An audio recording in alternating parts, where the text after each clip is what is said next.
Let's get right into it. Number 10, the spotlight effect trap.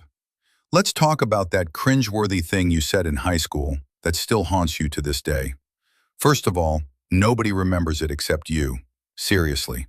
But here's why it feels like everyone does. Your brain is stuck in the spotlight effect. The spotlight effect is a psychological quirk where you wildly overestimate how much people notice or care about what you do.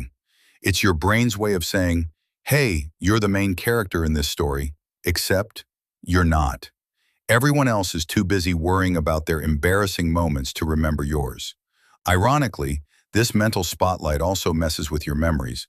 When you replay those humiliating events in your head, you magnify every little detail because you felt like everyone was watching.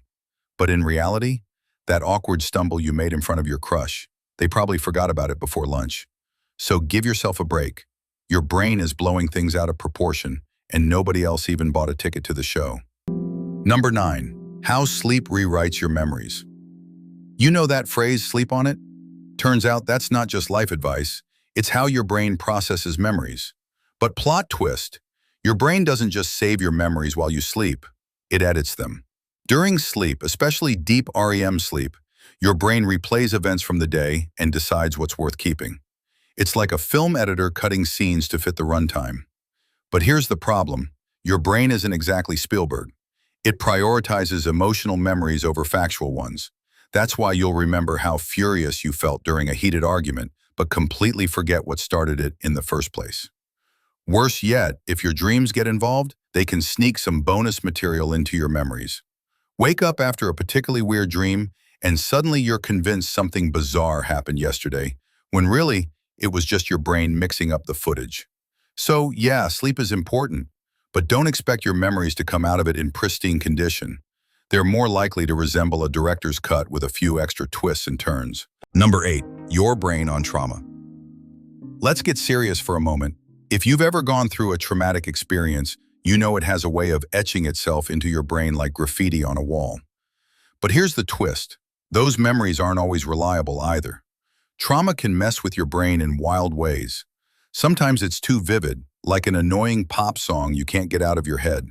Other times, it's fragmented, blurry, or missing altogether, like your brain hit skip on the worst parts. Scientists believe this happens because your brain is too busy sounding the alarm to properly file memories.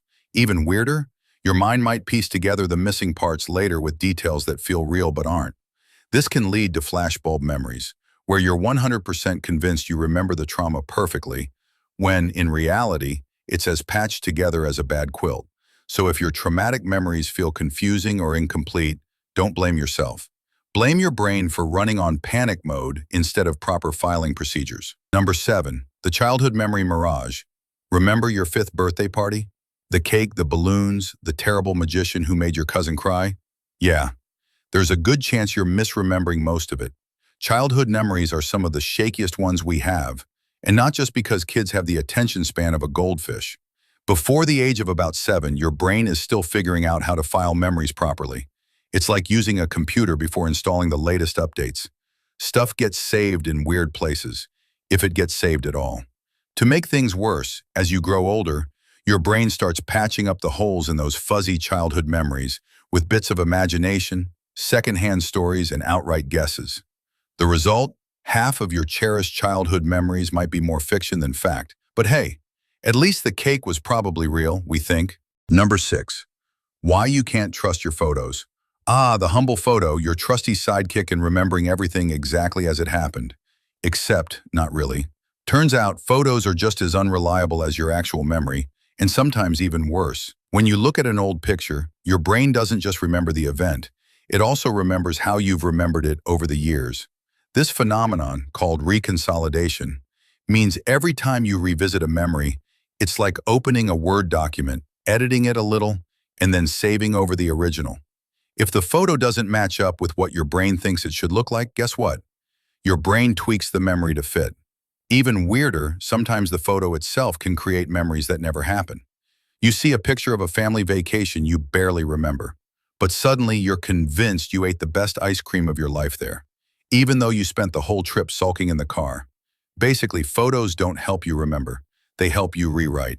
So the next time someone pulls out an old album, take it with a grain of salt, or better yet, a whole salt shaker. Number 5, memories you didn't sign up for. Ever have a memory that doesn't feel like your own? Maybe you remember someone else's story as if you lived it, or you swear you've been to a place you've never visited. Welcome to the weird world of implanted memories. Psychologists have proven it's surprisingly easy to plant false memories in someone's mind. In one famous study, researchers convinced people they had been lost in a shopping mall as a child, even though it never happened. All it took was a little suggestion and a few supporting details to make their brains go, "Yup, sounds legit." Why does this happen? Your brain is like a sponge for emotional experiences, real or not. If someone feeds you a story and your brain decides it fits with your general vibe, it just files it away in your mental scrapbook. It's basically like accepting a random Facebook friend request without checking who it is. So the next time your uncle swears he saved you from drowning in a kiddie pool, maybe double-check that memory. Odds are it's about as reliable as your Wi-Fi during a thunderstorm. Number 4, the false confession phenomenon. Imagine being so convinced of a memory that you confess to something you didn't even do. Sounds impossible, right? But false confessions are shockingly common. Thanks to psychological pressure, stress, or even suggestion, people have admitted to crimes they didn't commit, believing the memory was real. Here's the kicker. Our memories are highly suggestible. In high-stress situations like interrogations, your brain might start piecing together false narratives just to make sense of the chaos. It's like your brain throws in the towel and says, "Fine, we did it, just make it stop." So next time you're sure you remember something crystal clear, maybe take a second to ask yourself, is this a genuine memory, or is my brain just trying to win an argument with reality? Number 3, déjà vu, the memory glitch. You're walking into a room and suddenly, bam, it hits you. That overwhelming feeling that you've been here before, even though you absolutely haven't. Déjà vu. It's creepy, it's weird, and it makes you wonder if you're secretly living in a simulation. So what's actually going on here? Scientists think déjà vu happens when your brain gets its wires crossed. Imagine your memory as a librarian who occasionally misfiles a book. Sometimes your brain briefly confuses the present with a memory of something similar. And voila, you get that eerie sense of familiarity. It's like your brain is playing a cosmic prank, but instead of laughing, you're left standing there, questioning reality. And for extra fun, science hasn't entirely figured out why this happens. It might be your brain trying to double-check incoming information or a sign that your memory systems are a little overworked. Either way, it's a glitch in the matrix, or just in your head. Number 2, the Mandela Effect. Let's play a little game. How do you spell the name of the popular children's book series about anthropomorphic bears? If you're thinking Berenstein Bears, congratulations. You just fell victim to the Mandela Effect.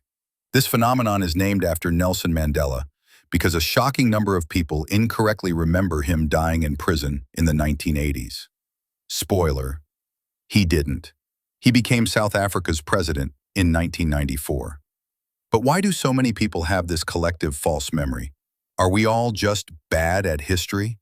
Or is this proof of alternate dimensions, glitching timelines, or aliens?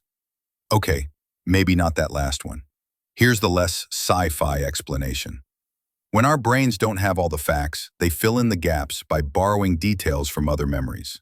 Combine that with the power of suggestion, like a friend saying, "Wait, wasn't it Berenstein?" And suddenly, you're questioning everything. So next time you confidently remember something that everyone else swears is wrong, don't panic.